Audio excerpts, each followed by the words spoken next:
다니엘, 호세아, 요엘 등등 구약에 있는 예언서의 책 제목은 모두 다 사람 이름입니다. 오늘 본문 아모스도 마찬가지예요. 신약에는 사람 이름이 책 이름이 아닌 경우도 있습니다. 고린도전서, 에베소서, 빌립보서 이런 말씀들은 지명이에요. 그곳에 있는 그 도시에 있는 교회와 성도들에게 쓴 편지이기 때문에 그런 책들의 제목에 있는 명칭들, 고유명사들은 지명일 때가 있습니다. 그러나 예언서는 100% 사람의 이름으로 책 제목을 지었습니다. 오늘 보면 아모스도 마찬가지예요. 선지자 아모스가 전했던 말씀들이 담겨 있기 때문에 책 제목도 아모스입니다. 아모스 선지자, 여러분들 들어본 적 있으세요? 별로 없죠. 아마 오늘 본문 피면서 여러분의 성경책이 되게 깨끗했을 거예요. 읽어본 적도 거의 없고 펴서 읽게 되지도 않는 그런 말씀 중에 하나가 아모스입니다. 여러분은 아모스 하면 뭐 생각나세요? 저는 요거 두 가지가 생각나더라고요. 첫 번째는 딱풀, 우리가 다 아는 그 문구 브랜드 아모스 딱풀. 딱풀은 저기가 원조 맞죠? 나머지가 다 아류일 겁니다. 딱풀로 되게 유명해진 커진 회사고요. 또 하나는 아마 아모레퍼시픽의 자회사로 알아요. 아모스라는 헤어 용품들, 되게 전문가용 용품들을 마련하는, 판매하는 그런 브랜드도 있습니다. 요게 오히려 더 익숙하지 성경에 있는 아모스는 되게 낯섭니다. 근데 오늘을 기점으로 자, 우리 아모스 말씀 한번 봅시다 라고 하면은 성경에 그런 책도 있었어? 하지 마시고 그 반대가 되었으면 좋겠어요. 딱풀을 쓸 때도 아모스네, 성경에 있는 이름이네, 이런 식으로 여러분이 아모스라는 이름과 좀 더 가까워졌으면 좋겠습니다. 자, 아모스는 사람 이름이라고 말씀드렸습니다. 굉장히 독특한 배경을 가진 선지자가 아모스예요. 아모스는 신앙의 배경이 깊거나 소위 말하는 리더로서의 자격을 갖춘 그런 사람은 아니었습니다. 아모스 7장에 있는 한 구절을 우리 같이 볼까요? 읽어봅니다. 시작. 나는 선지자가 아니며 선지자의 아들도 아니라 나는 목자요 뽕나무를 재배하는 자로서 양떼를 따를 때에 여호와께서 나를 데려다가 여호와께서 내게 이르시기를 가서 내 백성 이스라엘에게 예언하라 하셨나니 했습니다. 아모스는 율법을 공부하던 사람이 아니었어요. 제사장 가문에 속하거나 아버지가 이미 하나님의 말씀을 전하고 있었기 때문에 자신도 자연스럽게 하나님의 말씀을 전하게 되는 그런 배경을 가진 사람도 아니었습니다. 2500년 전에 유대 팔레스타인 지역에서 가장 평범한 직업, 양떼와 가축을 돌보는 목자, 또 소소하게 농사를 짓던 그런 인물이 아모스였습니다. 달리 말하면 아모스는 제도권에 있었던 사람이 아니에요. 율법, 신앙 이런 것과 연관된 사람이 아니었기 때문에 그래서 오히려 세상을 향해 하나님의 메시지를 던질 때 누구의 눈치를 보지 않아도 되었습니다. 소위 말해서 아모스는 잃을 게 없는 사람이었어요. 잃을 게 없었으니 두려울 게 없었겠죠. 그런 아모스가 당시의 왕 여로보암을 향해서 이렇게 말을 합니다. 아모스가 말하기를 여로보암은 칼에 죽겠고 이스라엘은 반드시 사로잡혀 그 땅에서 떠나겠다. 왕한테 여러분, 당신은 칼에 찔려 죽을 겁니다. 이 나라는 적에게 사로잡혀서 다 망할 겁니다. 이런 메시지를 담대하게 직언했던 사람이 아모스였습니다. 왕한테만 그런 거 아니었습니다. 제사장에 대해서도 마찬가지였어요. 당시 아모스 시대 제사장은 아마샤라는 인물이었는데 아모스가 이 아마샤를 자주 비판했습니다. 제사장인 아마샤가 아모스를 좋아했을 리 없어요. 결국 제사장이 자기한테 쓴소리만 하는 아모스에게 이런 말을 했습니다. 아마샤가 또 아모스에게 이르되 선견자야, 너는 유다 땅으로 도망하여 가서 거기에서나 떡을 먹으며 거기에서나 예언해라. 지금 아모스는 이스라엘에 있거든요. 근데 제사장이 아모스 보고 야, 너 유다로 가. 저기 다른 나라 가. 가서 그냥 거기 짱 박혀 있어. 그런 거였습니다. 여기에 대해서 아모스가 뭐라 그랬을까요? 가만히 있었을 리 없습니다. 이런 이야기를 합니다. 네가 이르기를 이스라엘에 대하여 예언하지 말며 이삭의 집을 향하여 경고하지 말라 하므로 여호와께서 이와 같이 말씀하시기를 내 아내는 성읍 가운데서 창녀가 될 것이요 내 자녀들은 칼에 엎드려지며 너는 더러운 땅에서 죽을 것이요. 당신이 지금 나한테 예언하지 말라고 했습니까? 그러는 당신이 더 악한 사람입니다. 당신 아내도 자녀도 다 망하고 당신도 비참하게 죽을 겁니다 라고 아모스는 무시무시한 저주를 제사장에게 선포했습니다. 이렇게 그 누구의 눈치도 보지 않고 권위자들을 향해서 힘 가졌던 당시의 인물들을 향해서 무서운 메시지를 전했던 아모스가 오늘 본문에서요 이스라엘에게 전했던 하나님의 마음은 이런 내용이었어요. 우리 본문을 같이 보겠습니다. 21절, 22절 화면을 보고 함께 읽어보겠습니다. 시작. 내가 너희 절기들을 미워하여 멸시하며 너희 성회들을 기뻐하지 아니하나니 너희가 내게 번제나 소제를 드릴지라도 내가 받지 아니할 것이요 너희의 살진 희생의 화목제도 내가 돌아보지 아니하리라. 아멘. 자, 기억을 조금 더듬어 봅시다. 2주 전, 지난주는 우리가 야외 예배였고요. 그 전주, 우리의 마지막 이곳에서 모였던 예배 때 나누었던 말씀을 한번 생각해 보자고요.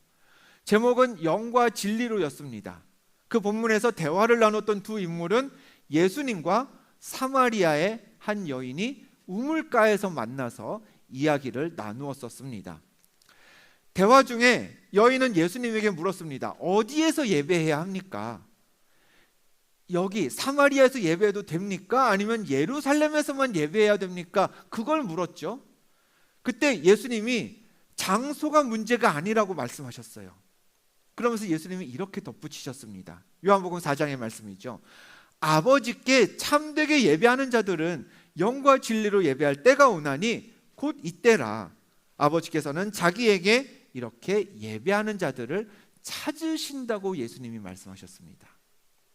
하나님은 예배하는 자들을 찾으신대요. 다시 말하면 하나님은 예배 받기를 원하세요. 우리가 하나님을 영과 진리로 예배하면 그 예배를 기쁘게 받으시는 분이 하나님이십니다. 하나님이 받으실 일이 없다면 우리는 예배할 필요가 없는 거예요. 그런데 이렇게 예배를 받으시는 하나님을 우리는 예배하고 있는 건데 오늘 본문에서 아모스가 전한 메시지는 조금 다릅니다. 이렇게 얘기했죠. 내가 너희 절기들을 미워하여 멸시한다고 하셨어요. 너희 성회들, 하나님의 이름으로 모인 모임을 하나님이 기뻐하지 않으신대요.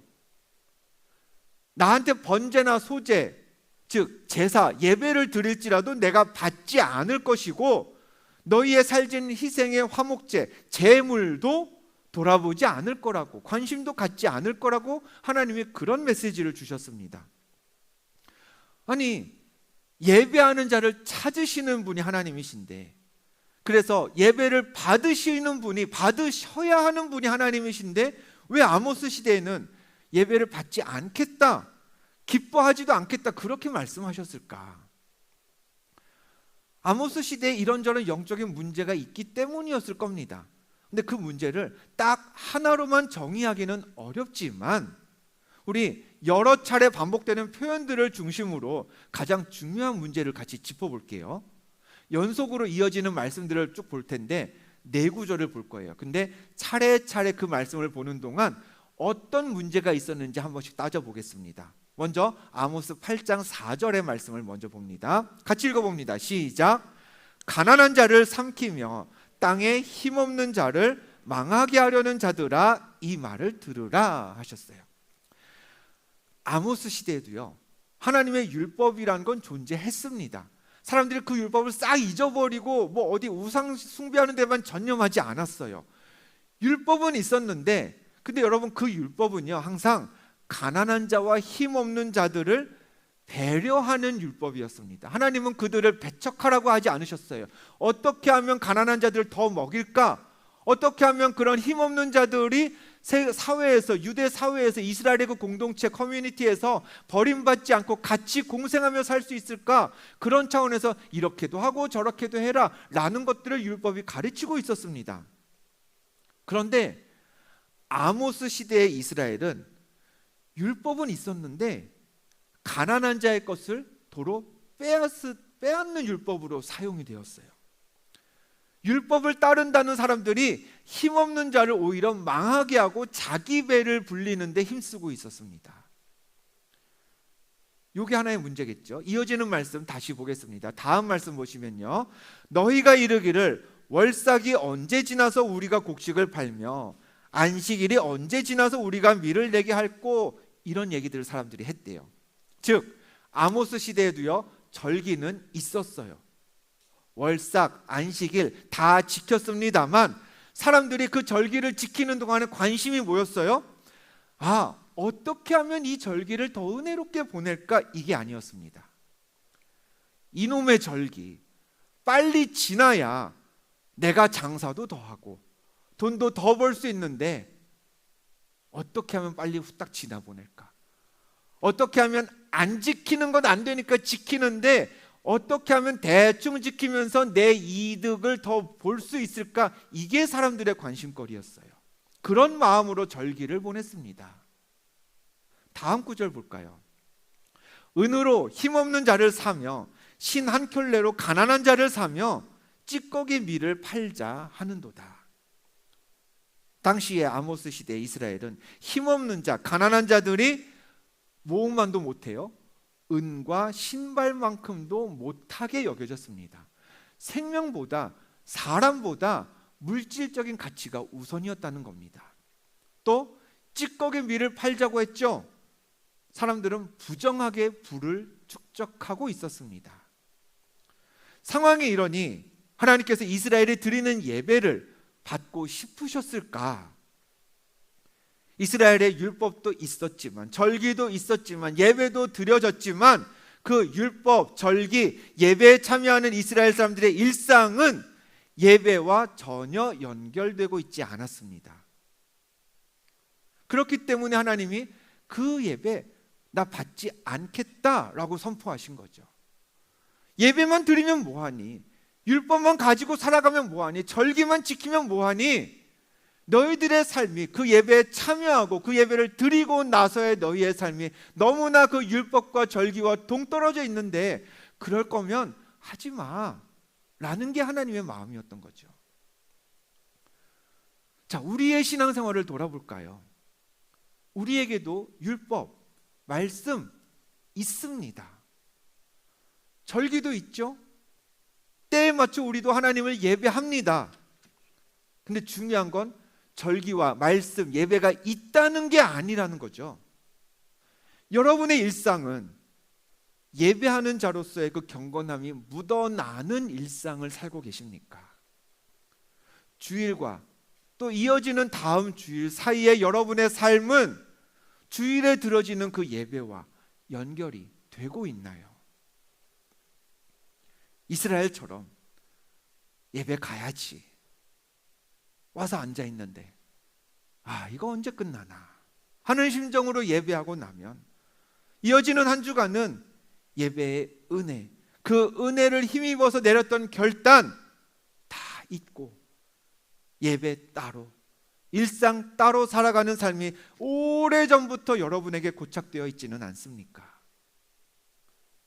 아모스 선지자는 그런 신앙인들에게, 그런 하나님의 백성들에게 하나님의 말씀을 선포하고 있는 겁니다. 너희가 번제나 소제를 드릴지라도 내가 받지 않을 거야. 너희의 살찐 희생의 화목제 나 돌아보지 않을 거야. 지난 2023년 3월이었습니다.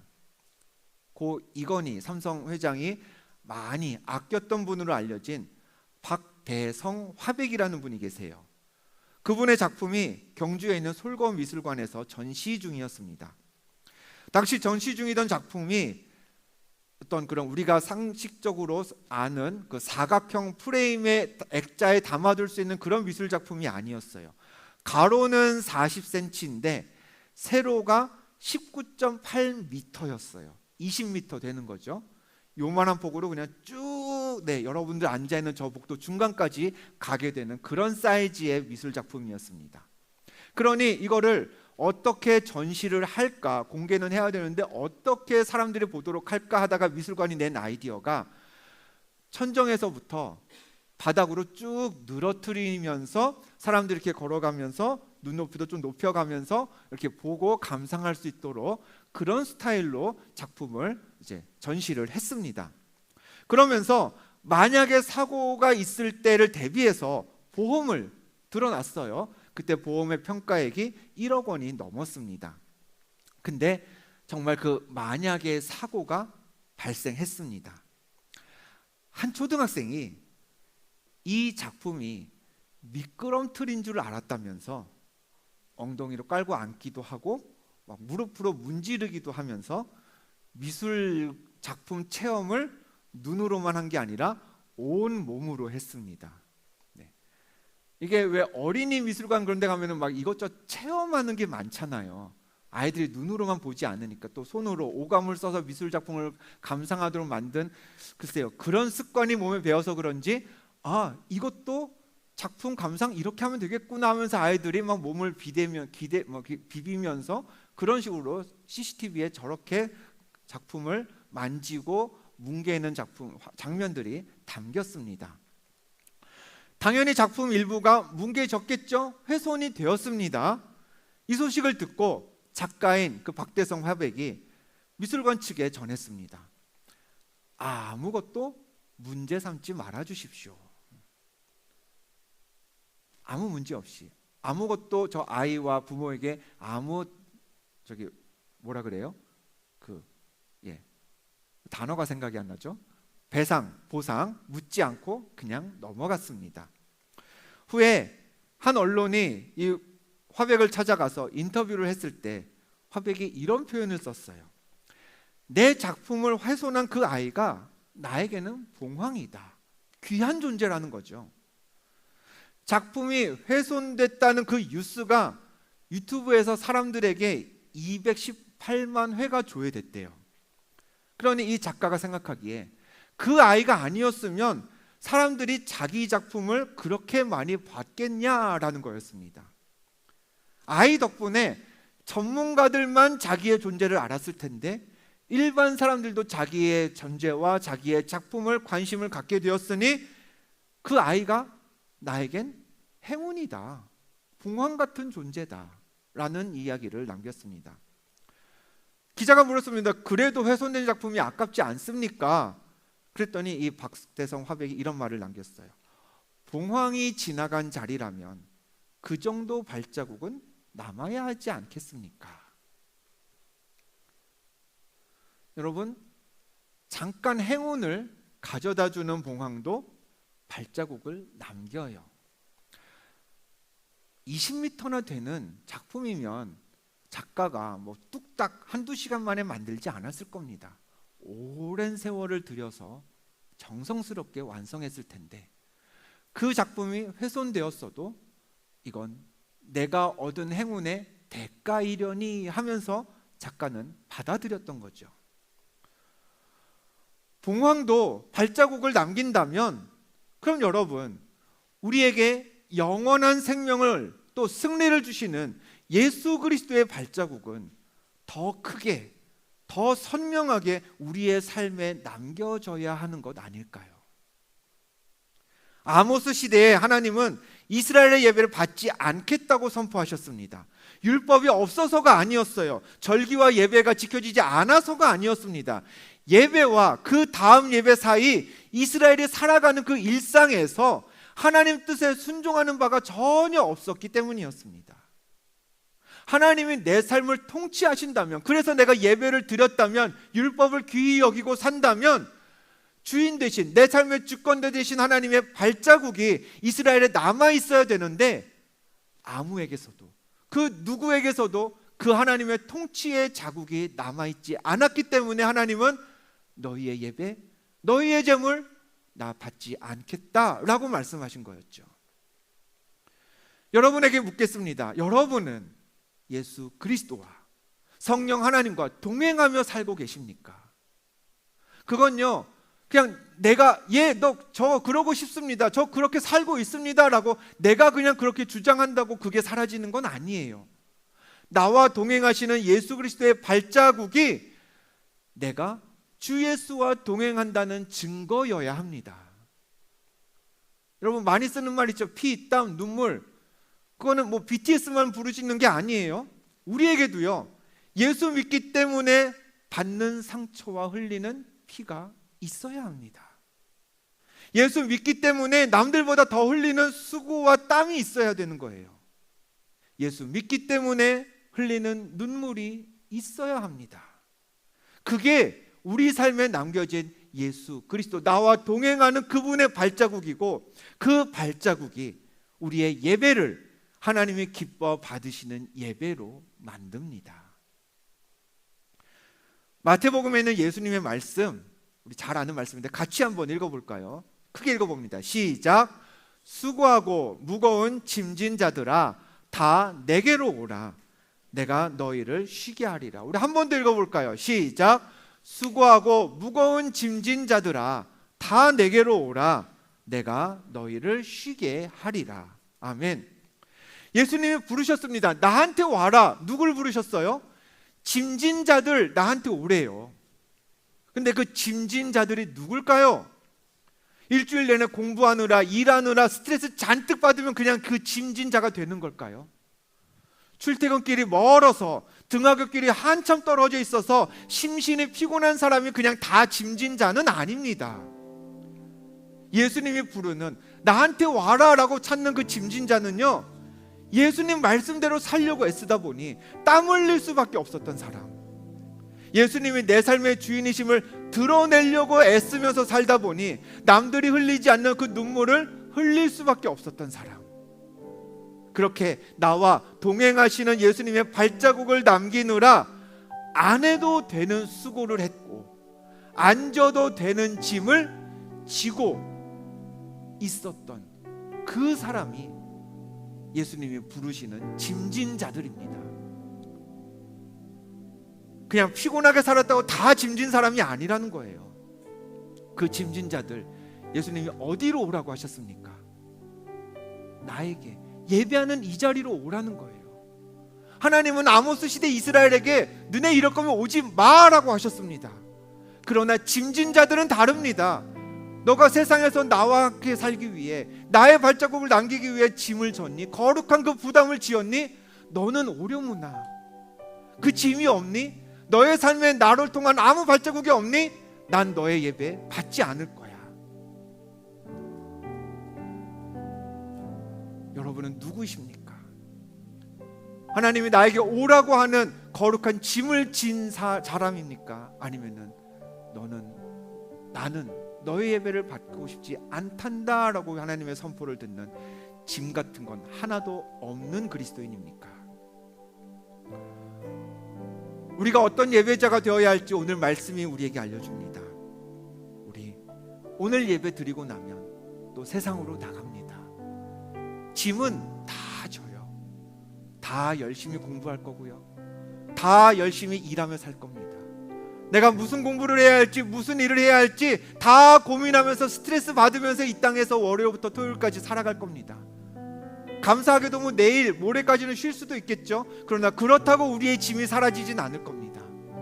그러나 우리가 다 짐진 자처럼 이 땅을 살아가지만 하나님 보시기에 짐진 자는 다릅니다. 예수 그리스도의 발자국이, 나를 구원하신 그리스도의 발자국이 세상에 내 삶에 남아있다면 예수님이 찾는, 부르는 짐진 자이지만, 그러나 그 발자국, 예배와 예배 사이에 하나님의 거룩함을 드러내지 못하는 일상을 산다면 나는 실컷 스트레스 받고 짐 졌는데 하나님은 우리의 진 짐을 인정하지 않으실 겁니다. 우리 하나님께 용납되는 짐진 자가 됩시다. 우리 삶에 그리스도의 발자국을 남깁시다. 예수 믿기 때문에 흘려야 할 눈물이 있다면, 예수 믿기 때문에 흘려야 할 땀이 있다면 감사히 여기고 영광으로 여기고, 하나님 나의 예배를 받아 주옵소서. 그런 고백과 함께 이 자리에 나와서 수고하고 짐진 자들 나에게 오면 어떻게 해주신다고 하셨어요? 내가 너희를 쉬게 해주시겠다고 하셨잖아요. 예배의 자리, 이 자리에 다시 찾아와서 하나님 드리실 예배 드리고 우리는 은혜로 가득 충만하게 체험받고 다시 힘차게 세상 나가자고요. 또 짐지면 어때요? 또 예배 가운데 오면 하나님이 나를 쉬게 하실 텐데, 그렇게 귀하고 거룩한 짐을 지어가며 하나님이 기뻐 받으실 예배를 드리는 복된 예배자 되기를 주님의 이름으로 축복합니다.